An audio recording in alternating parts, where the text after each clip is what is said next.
жаңа дөңдерге шығып, оның ар жағына түсіп, сосын теңіздің жағасына біраз серуендеп қайтып келдік. Мына жерден қарасаңыздар, тура бір Сахара шөлі сияқты мына жер.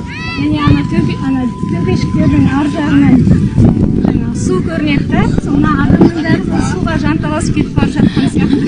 Сондай қызық үй. Ойлап қалмаңыздар, біз алып кеткен жоқпыз, мына жерде шынап су бар. Мираж емес. Иә, мираж емес. Енді қайтамыз мына жаққа. Күшті болды, күшті жер екен.